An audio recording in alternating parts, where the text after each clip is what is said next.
नमस्कार, ये आकाशवाणी शिमला है। अब आप प्रभा शर्मा से प्रादेशिक समाचार सुनिए। आज के मुख्य समाचार।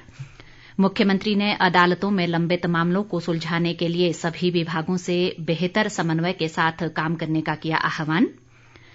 राष्ट्रपति ने 119 प्रमुख हस्तियों को पद्म पुरस्कारों से किया सम्मानित। हमीरपुर जिले के करतार सिंह सोंखला को पद्मश्री पुरस्कार। राज्यपाल राजेंद्र विश्वनाथ आर्लेकर ने सीमावर्ती क्षेत्रों में पुलिस थानों व चौकियों की संख्या बढ़ाए जाने पर दिया बल।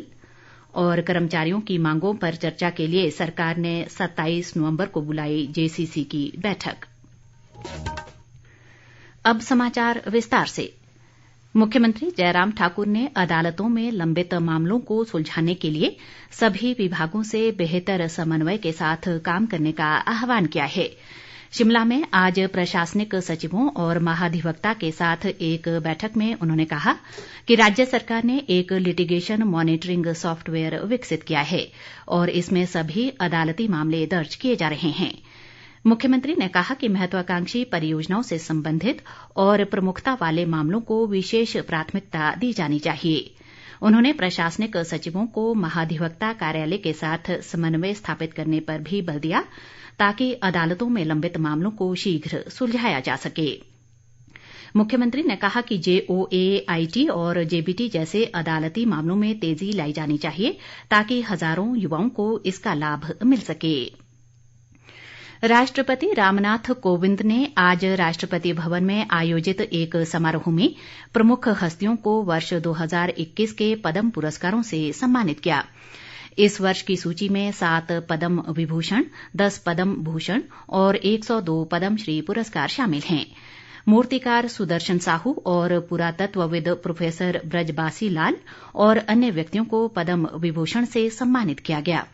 असम के पूर्व मुख्यमंत्री तरुण गोगोई, पूर्व केंद्रीय मंत्री रामविलास पासवान और गुजरात के पूर्व मुख्यमंत्री केशुभाई पटेल को मरणोपरांत पद्म भूषण से सम्मानित किया गया। कांच की बोतलों में बांस की लकड़ियों से कलाकृतियां बनाने वाले हमीरपुर जिले के करतार सिंह सोंखला को भी पद्मश्री पुरस्कार से नवाजा गया। शहरी विकास मंत्री सुरेश भारद्वाज ने कहा है कि शिमला वासियों को बेहतर सुविधाएं प्रदान करने की दृष्टि से शिमला डेवलपमेंट प्लान कारगर साबित होगा।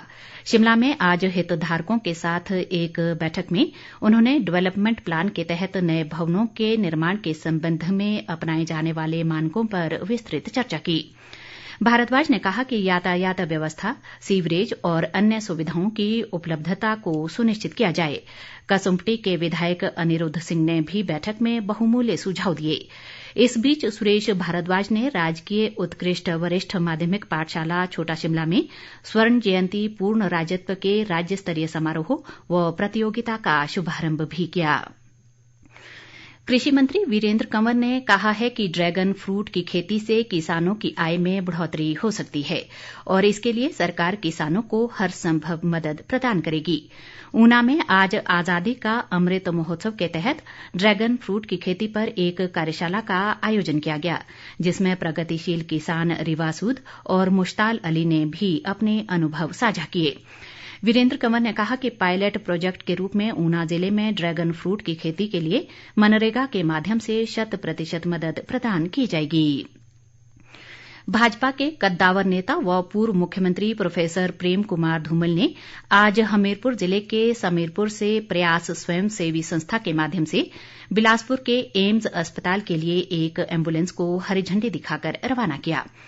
सूचना व प्रसारण मंत्री अनुराग ठाकुर के सहयोग से संस्था ने ये एम्बुलेंस प्रदान की है। धूमल ने कहा कि एम्स बिलासपुर में ओपीडी शुरू हो चुकी है और इस एम्बुलेंस के माध्यम से मरीजों को जिला अस्पताल ले जाने में सुविधा मिलेगी। उन्होंने मानवता की सेवा के लिए संस्था द्वारा किए जा रहे प्रयासों की सराहना की। हिमाचल प्रदेश देश में सबसे कम तंबाकू का सेवन करने वाले राज्यों में शामिल है। ग्लोबल यूथ टोबैको द्वारा इस वर्ष किए गए सर्वे में ये खुलासा हुआ है। स्वास्थ्य विभाग के एक प्रवक्ता ने बताया कि प्रदेश के युवा बहुत कम तंबाकू का सेवन करते हैं और युवाओं में तंबाकू के सेवन के प्रचलन को कम करने के लिए उठाए गए कदमों से ये संभव हो पाया है। उन्होंने कहा कि राज्य सरकार का मुख्य उद्देश्य शिक्षण संस्थानों और पंचायतों को तंबाकू मुक्त करना है और राज्य में 100 नए दिशा केंद्र स्थापित किए गए हैं। प्रवक्ता ने बताया कि राज्य सरकार द्वारा तंबाकू मुक्त पंचायतों को 5 लाख रुपए के इनाम की घोषणा भी की गई है। राज्यपाल राजेंद्र विश्वनाथ आर्लेकर ने आज शिमला में पुलिस विभाग के शीर्ष अधिकारियों के साथ सीमावर्ती क्षेत्रों में सुरक्षा व्यवस्था की समीक्षा की।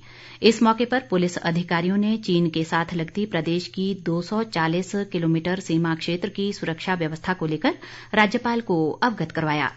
राज्यपाल ने पुलिस के प्रयासों की सराहना करते हुए कहा कि वर्तमान स्थिति में चीन के साथ लगती प्रदेश की सीमा बहुत संवेदनशील है और सामरिक दृष्टि से महत्वपूर्ण इस क्षेत्र को नजरअंदाज नहीं किया जा सकता। उन्होंने सीमावर्ती क्षेत्रों में पुलिस थाने व चौकियां बढ़ाए जाने की जरूरत पर बल दिया। पुलिस महानिदेशक संजय कुंडू भी इस मौके मौजूद रहे। कर्मचारियों की संयुक्त समन्वय समिति के साथ राज्य सरकार 27 नवंबर को शिमला में बैठक करेगी। बैठक के दौरान कर्मचारियों के अनेक मुद्दों पर चर्चा होने की संभावना है।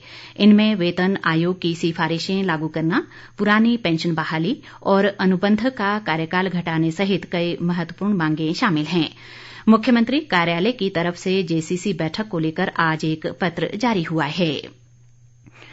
आजादी की 75वीं वर्षगांठ के उपलक्ष्य में आकाशवाणी केंद्र शिमला के समाचार एकांश द्वारा अमृत महोत्सव क्विज के तहत पिछले कल पूछे गए सवाल महात्मा गांधी जी के आह्वान पर भारत छोड़ो आंदोलन किस वर्ष में आरंभ हुआ था का सही उत्तर है वर्ष 1942 में। सही उत्तर देने वाली विजेता हैं शिमला के लॉन्गवुड की रूहानी। विजेता का चयन लकी ड्रॉ से किया गया है। विजेता को हिम ऊर्जा के सहयोग से पुरस्कार और प्रमाण पत्र प्रदान किया जाएगा। उपभोक्ता मामले, खाद्य और सार्वजनिक वितरण मंत्रालय के अधीन खाद्य व सार्वजनिक वितरण विभाग ने मौजूदा खरीफ विपणन मौसम के दौरान 8 नवंबर तक 209,52,000 मीट्रिक टन से अधिक धान की खरीद की है। ये खरीद हिमाचल प्रदेश सहित चंडीगढ़, गुजरात, हरियाणा, जम्मू कश्मीर, पंजाब, उत्तर प्रदेश, उत्तराखंड, तेलंगाना, राजस्थान, केरल, तमिलनाडु और बिहार में की गई है। इससे करीब 11,57,000 किसानों को लाभ हुआ है और न्यूनतम समर्थन मूल्य के आधार पर 41,066 करोड़ रुपए का भुगतान किया गया है। प्रदेश में 3री से 12वीं तक की कल से शुरू हो रही कक्षाओं को लेकर शिक्षा विभाग ने एसओपी जारी कर दी है। स्कूल में कमरों की क्षमता के अनुसार 50% विद्यार्थियों को ही कक्षा में बिठाया जाएगा। मिड डे मील, प्रार्थना सभा, खेलकूद सहित एकत्र होने वाली अन्य गतिविधियों पर रोक रहेगी। कोरोना के मद्देनजर सरकार ने परिवहन निगम के बंद पड़े रूटों पर फिर से बस सेवा बहाल करने का फैसला लिया है। कोरोना के चलते करीब 1,000 रूटों पर बस सेवा बंद थी, जिन्हें अब 100% क्षमता के साथ पुनः बहाल करने का निर्णय लिया गया है। किन्नौर जिले सहित कुछ अन्य स्थानों पर आज शाम भूकंप के हल्के झटके महसूस किए गए। रिक्टर पैमाने पर भूकंप की तीव्रता 4.4 मापी गई और इसका केंद्र जमीन से लगभग 5 किलोमीटर नीचे था। भूकंप से जान माल के नुकसान का कोई समाचार नहीं है। अंत में मुख्य समाचार एक बार फिर। मुख्यमंत्री ने अदालतों में लंबित मामलों को सुलझाने के लिए सभी विभागों से बेहतर समन्वय के साथ काम करने का किया आह्वान। राष्ट्रपति ने 119 प्रमुख हस्तियों को पद्म पुरस्कारों से किया सम्मानित। हमीरपुर जिले के करतार सिंह सोंखला को पद्मश्री पुरस्कार। राज्यपाल राजेंद्र विश्वनाथ आर्लेकर ने सीमावर्ती क्षेत्रों में पुलिस थानों व चौकियों की संख्या बढ़ाए जाने पर दिया बल। और कर्मचारियों की मांगों पर चर्चा के लिए सरकार ने 27 नवंबर को बुलाई जेसीसी की बैठक। इसी के साथ ये समाचार बुलेटिन समाप्त हुआ। नमस्कार।